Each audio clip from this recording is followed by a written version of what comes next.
What if I told you that the way you think about the Most High Yah, your soul, and even the building you sit in on Sundays, has more to do with ancient Greek philosophers than the men who actually walked with Yahweh, the one the world called Jesus?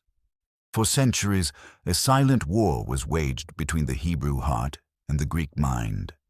From Yehudians, rebels performing surgery to hide their identity, to the radical moment the called-out assembly became a state institution, the identity of the faith was rewritten. Today, we peel back the marble layers of history to find the original foundation. We aren't just using biblical language. We are using the language of Greek philosophers like Plato and Aristotle. In this lesson, we will explore how the Greek world built the intellectual framework of the Christian church. Did the disciples even use the word church?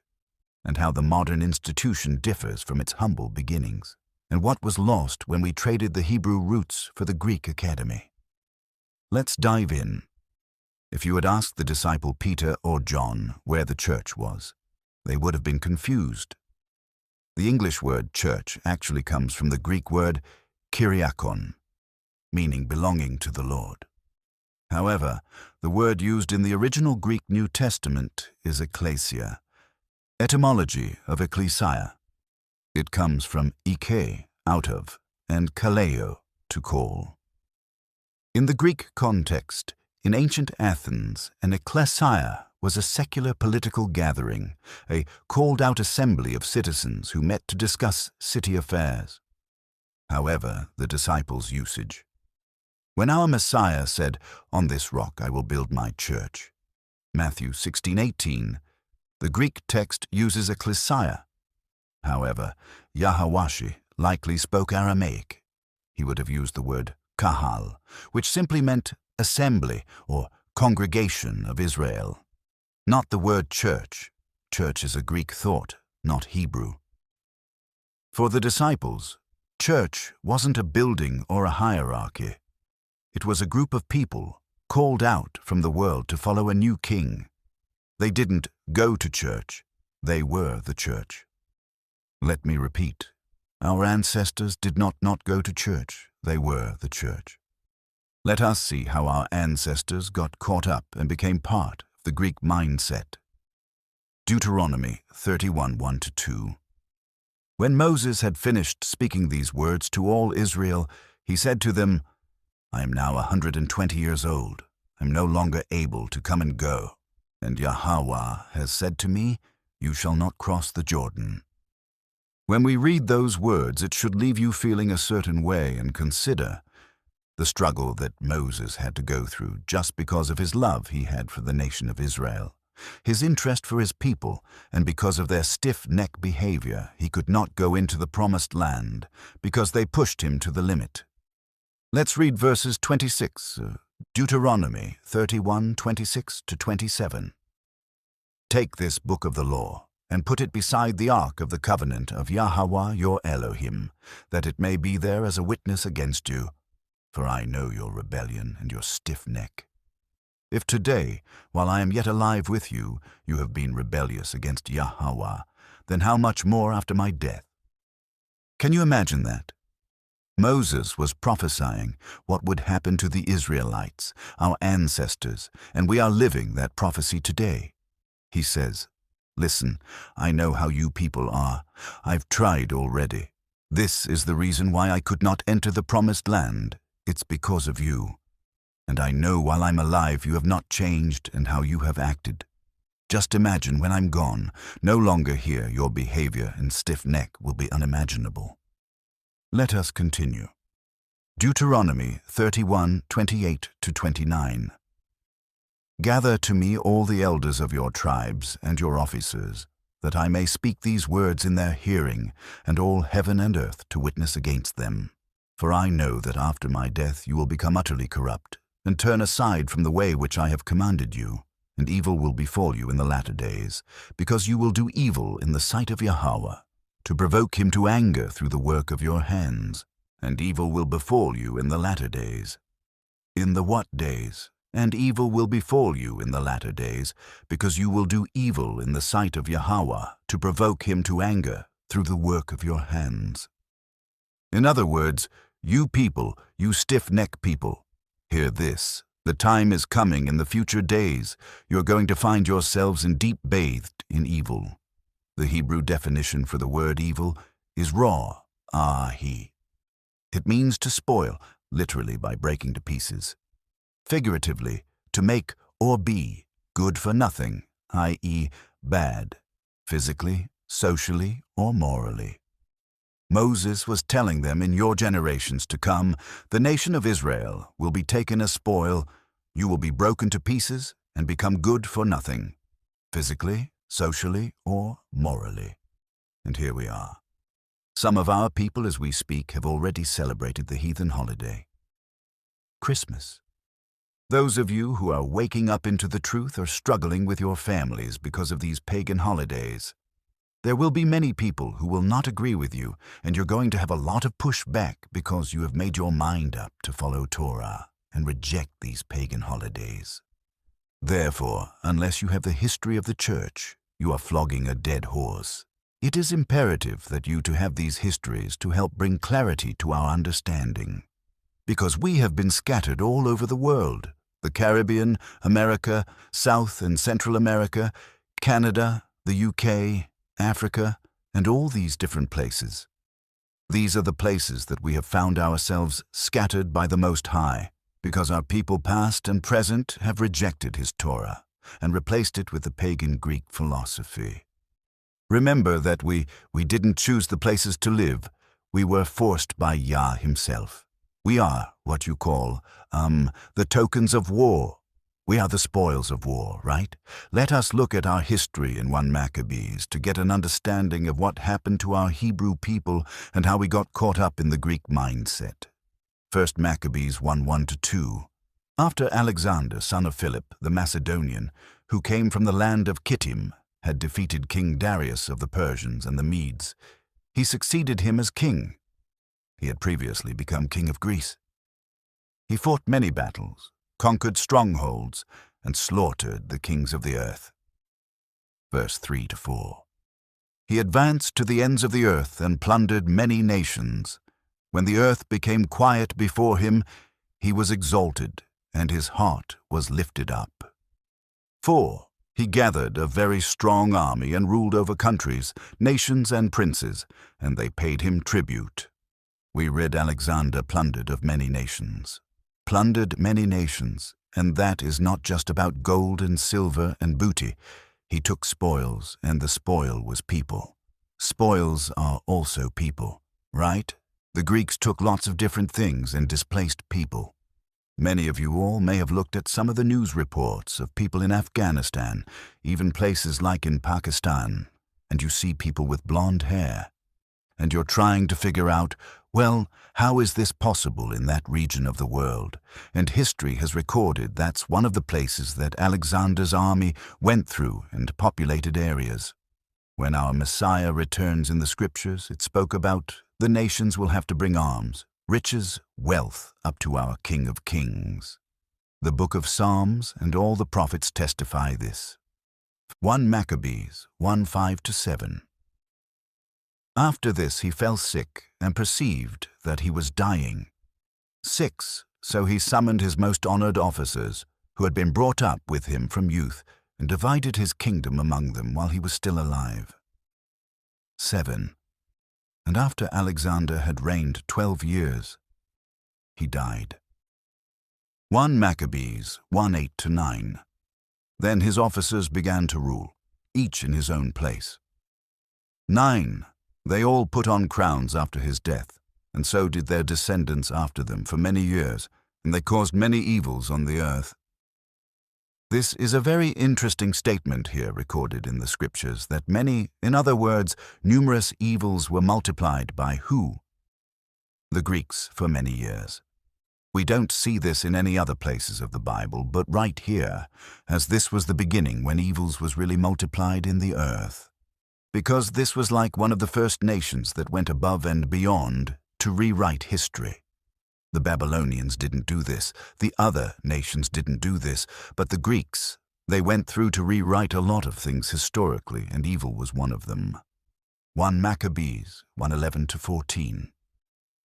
In those days, certain renegades came out from Israel and misled many, saying, "Let us go and make a covenant with the nations around us, for since we separated from them, many disasters have come upon us." Stop for a moment. Pause a moment. Remember what we read in Deuteronomy 31:27. Right? Moses says, "For I know your rebellion and your stiff neck. If today, while I am yet alive with you, you have been rebellious against Yahweh, then how much more after my death?" Moses said, "I know that when I'm gone, you are all going to play the fool." This is not something that just happened during Moses' time. This is something that is repeated over and over again with all the prophets. Our people have been rebelled against Abba Yah, and even today are the nation of Israel, who have been scattered around the world, still playing the fool. And here we have an example that within Israel you have wicked men who persuaded other Israelites, saying, "Let us make a covenant with the heathen." 1 Maccabees 1:12. This proposal pleased them, 13, and some of the people eagerly went to the king, who authorized them to observe the ordinances of the nations. 14. So they built a gymnasium in Jerusalem according to the customs of the nations. What did our people do? Make a covenant with the Greeks, and the proposal pleased them, and some, not all of our people, agreed. But some of our people eagerly went to the king, who authorized them to observe the ordinances of the nations. These people who went to the king were our people leaders. And the next thing, verse 14. So they built a gymnasium in Jerusalem according to the customs of the nations. Notice not the customs according to the Torah, but the customs according to the other nations. Sound familiar? Now we are going to read the stiff ground rules that the Most High laid down for ancestors in the Torah, and to see how far we have drifted away from Yah's instructions. Deuteronomy 7:2-4. And when Yahweh your Elohim delivers them over to you, you shall conquer them and utterly destroy them. Did you see that? You shall make no covenant with them nor show mercy to them. What did our people do? They went and made a covenant with the other nations, ignoring Yah's specific instructions not to do so. Verse 3. Nor shall you make marriages with them. You shall not give your daughter to their son, nor take their daughter for your son. 4. Verse 4. For they will turn your sons away from following me, to serve other gods, so the anger of Yahweh will be aroused against you and destroy you suddenly. What was so hard to understand? Yah knew way ahead of time that rebellion was in our nature, and he warned us what would happen to us when we disobey his instructions. Deuteronomy 7. So the anger of Yahweh will be aroused against you and destroy you suddenly. Let us see what our ancestors did. 1 Maccabees 1:14. So they built a gymnasium in Jerusalem according to the customs of the nations. Why was this one of the first things mentioned? The gymnasium, because it pleased them and had aligned with these heathens and getting permission from them to behave just like them. We saw where Israelites are saying, hey, things are better when we join with these heathens. They said, we can still be an Israelite, but we want to be part of this Hellenistic system. Verse 15, and made foreskins for themselves, and abandoned the Holy Covenant. They joined with the nations and sold themselves to do evil. In 1 Maccabees 1:15, the phrase regarding the foreskin, often translated as they made themselves uncircumcised, refers to a physical and surgical attempt by Israelite men to hide the fact that they had been circumcised. Imagine the things our people did so that they would fit in, and there are Hebrew Israelites doing the same thing. Whatever the Gentiles do, we will join them. To understand why this happened, and we have to look at the clash between our Torah law and Greek culture. 1. The historical context, the gymnasium. In the Hellenistic Greek period, the gymnasium was the center of social and educational life.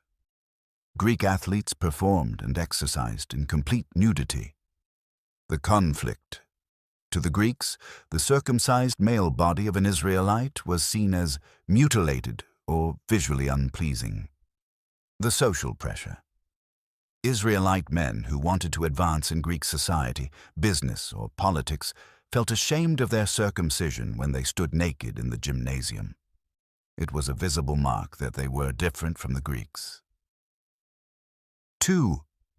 The procedure, epispasm. The making of foreskins mentioned in the text refers to a medical procedure called epispasm. How it worked. Hebrew Israelite men who had been circumcised would undergo a painful process to stretch the remaining skin of the penis forward to create an artificial foreskin. This was done to erase the physical sign of their Hebrew identity so they could blend in with the Gentiles, just as we see today. We have forgotten the instructions of our Elohim so that we can follow Christianity. The spiritual meaning. Abandoning the covenant. For the author of 1st Maccabees, this wasn't just a cosmetic surgery, it was apostasy, the abandonment of faith. The sign of the covenant. In Genesis 17, circumcision was the physical seal of the covenant between Elohim and Abraham. The betrayal. By removing the marks of circumcision, these men were symbolically and physically cutting themselves off from the Hebrew people and the God of Israel. As the verse says, they abandoned the Holy Covenant and joined with the nations.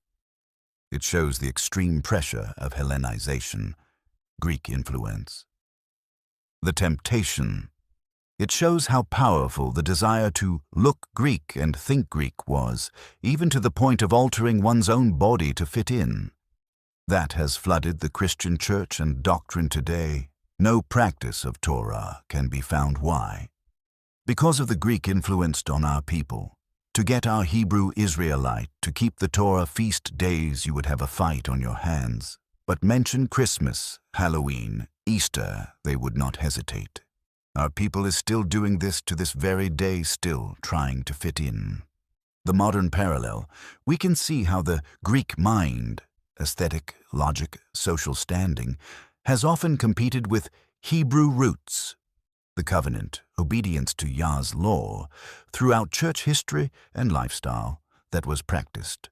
So this was easy focal point, a place where people came to practice all kind of behaviors in the gym. If you compare the gym around the Western world today, look how men and women are dressed, half naked, that leaves nothing to the imagination. This was one of the places where the great impact of cultural shift took place. That's the key point right there. The gymnasium had a great impact on our people. This is why the Bible spoke about evils multiplying, Proverbs 29:16. Observe a general principle. When the wicked are multiplied, transgression increases, but the righteous will see their fall. This highlights that a prevalence of evil people in a community leads to a general moral decline. Can we agree that there is a general moral decline among our people today? Fair use, fair use. So, let us read from an article by the BBC British Broadcasting Corporation about lifestyle regarding the spread of the sodomite ideology. The BBC puts out news worldwide, and it says, title, Greece, the Mediterranean's ancient gay-friendly civilization. As early as the 8th century BC, the ancient lawmaker Philolaus of Corinth, who himself had a male lover, created laws in support of same-sex male unions. By the 7th century BC, there were at least 5 different varieties of same-sex relations in ancient Greece. The sacred band of Thebes was an elite military unit comprised of 300 male lovers in the 4th century BC who courageously ended Spartan domination. And millennia after, writers and philosophers such as Plato were busy contemplating same-sex love. Many vessels and statues on display in museums and sites illustrate aspects of homosexuality in ancient Greece. So when the Bible speaks about evils multiplying at that time during the time of the Greek enterprise, they were bringing a lot of this type of behavior to our people, and they adapted these evil practices. However, things did not stop there. The moral decline continued to multiply even today, and it's all based on Greek Greco-Roman societies. We see there were at least 5 different varieties of same-sex relations in ancient Greece. Now today, we have the LGBTQ and binary, all different colors and flavors. The sacred band of Thebes was an elite military comprised of 300 male lovers. In the 4th century BC, who courageously, these men as military folks. The aspects of homosexuality began in ancient Greece. We cannot avoid it.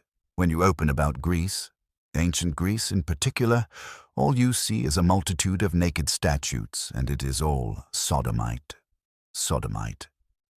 But you know, the interesting thing in this article is that it says a military unit because, remember, we are talking about Alexander, who was traveling with an army of men throughout Europe and the East and conquering lands with these men who, Alexander Empire, extended to 3 continents, Europe, Africa, and Asia.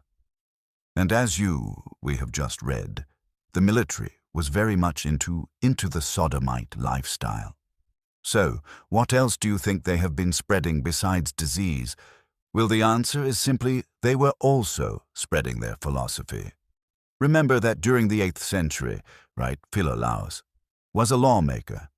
That's equivalent a Senate in the United States, and in the United Kingdom it would be House of Lords, which alongside the elected House of Commons. So what you have is the Senate, the government are sodomites, and in addition to that, there is also the military sodomites. So the whole sodomite abominations is part of the evils which have been multiplied in the earth. When you look into history, you will see that Alexander the Great, various sexual labels, he was called a bisexual, pansexual person, meaning that he was sexually or romantically attracted to people, regardless of their sex or gender. Same-sex relations in ancient Greece were widely known and socially integrated. Ancient Greece widely accepted and integrated same-sex relationships, especially between older men and youths. Young boys, they were tied to education, military bonding, social status, civic formation. These relationships were seen as shaping virtue, discipline, and intellect. There, Hellenism across vast territories introducing Greek customs. Hellenism during Alexander's time spread rapidly and deeply reshaped our people's communities, putting them under intense pressure. Here is a clear, structured explanation. 1. Conquest plus culture, not just armies. When Alexander the Great conquered territories, 4th century BCE, he did not simply rule by force. Instead, he deliberately spread Hellenism, Greek language, philosophy, customs, and civic life. Key features he exported: Greek language, Koine Greek, as the common tongue; Greek education, gymnasium, rhetoric, philosophy; Greek city structures, agora, theatres, councils; Greek worldview, reason, form, dualism, civic identity. This made Greek culture the default elite culture across the Mediterranean, Middle East, and parts of Asia. In places like Alexandria, our people spoke Greek, conducted business in Greek, and educated children in Greek systems. Over time, Greek culture became inescapable. 2. Translation of Scripture, a major turning point. The Hebrew Scriptures were translated into Greek, known as the Septuagint. This had huge consequences. Our ancestors could now read Scripture without Hebrew. Greek philosophical terms shaped how Scripture was understood. Later, early Christians relied heavily on the Greek text. This was both a bridge and a filter of our Hebrew Scriptures, and were left with the influence of the Greek mind. And the result was total confusion because of the rejection of Torah. All this brought about negative effects, major tensions, pressure to abandon Torah practices, redefinition of faith through Greek categories. Some Hebrews embraced Greek customs, names, dress, gymnasium culture, while others resisted fiercely. This tension exploded during the Maccabean revolt, when our people fought against forced Hellenization. For example, you will see the two different thought process in this chart. Hebrew thought, covenant. The Greek thought is reason. Hebrew thought for obedience, Greek thought philosophy. Hebrew thought for holiness, Greek thought virtue. Hebrew thought for community, Greek thought individual. Hebrew thought for action, Greek thought contemplation. Many of our Hebrew communities lived between these worlds, negotiating identity daily. Can you see the two different mindset? That is what Christianity was built on, the foundation of the Greek mindset and interpretation. Now let us look how the church changed over time. The Greek-built church looked very different from the Hebrew-born church. As you can see from the chart below, we have three columns you will see feature early apostolic church and modern institutional church. First line is location. The early apostolic church met in private homes. House churches. The modern institutional church you have dedicated, often ornate buildings. Next line is leadership. Early apostolic church consists of shared elders and deacons, and the modern institutional church, centralized hierarchy, including pastors, bishops, popes. Then we come to worship. The early apostolic church shared meals, love feasts, and participation. However, the leadership under modern institutional church, what you have is liturgical or performance-based services. And finally, we have focus. The early apostolic church is right practice, orthopraxy, which is a term used primarily in the study of religion to describe the emphasis on proper conduct and ethical living, in contrast to, or in combination with, orthodoxy, which means right belief or correct doctrine. And modern institutional church focus is right belief, doctrine, and orthodoxy. Let us now look at the long-term impact, why this matters. Our people emerged in the Greek influence and was divided, Hellenized versus traditional. Christianity was born in a Greek-speaking Hebrew world. New Testament ideas were expressed in Greek language, often with Hebrew meaning. Some theological tensions today stem from this ancient cultural collision. In one sentence, Hellenism spread through conquest, cities, and language, and while it opened doors for our communities, a price was paid that came with great consequences. It challenged our communities, our faith, our identity, and obedience to Torah. Then comes the resistance so that we could continue with our Torah practices. Mattathias and his sons. The revolt began in a small village called Modian. A Greek official tried to force a Hebrew priest named Mattathias to offer a pagan sacrifice. Mattathias refused, killed the official, and fled to the hills with his 5 sons. His most famous son was Judas, nicknamed Maccabeus, the Hammer. This is where the name Maccabean Revolt comes from. They used guerrilla warfare, striking from the mountains and disappearing to defeat the much larger, professionally trained Greek phalanxes. 1. The context, the rise of the Seleucids. After Alexander the Great died, his empire was split. The Seleucid Empire, the Greek-Syrian branch, eventually took control of Judea. At first, they let the Hebrew Israelites practice their religion, but that changed when Antiochus IV Epiphanes took the throne in 175 BC. 2. The spark. Forced Hellenization. Antiochus IV wanted a unified empire with one culture, Greek. He believed that the Hebrew exclusivity, one God, dietary laws, circumcision, was a threat to his power. The decrees of Antiochus. Desecration. He placed a statue of Zeus in the Holy of Holies and sacrificed a pig, an unclean animal, on the altar. Criminalization. The possession of a Torah scroll became a death sentence. the foreskin issue. As we discussed, he banned circumcision. This led to the extreme measures mentioned in 1st Maccabees, where men tried to undo the mark of the covenant to survive socially. The miracle and Hanukkah, 164 BC. 3.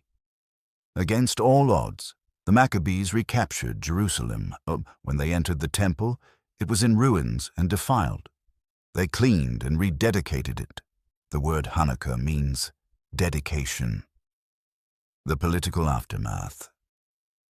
Judas's successors, his brothers Jonathan and Simon, extended control over Judea amid Seleucid civil wars. By 142 BCE, Simon Thassi secured recognition as high priest and ruler, founding the Hasmonean dynasty. This regime achieved de facto independence lasting until the Roman annexation in 63 BCE, transforming the Maccabean resistance into a century of Hebrew sovereignty. Legacy. The revolt became a defining episode of Hebrew identity, linking national autonomy with religious fidelity.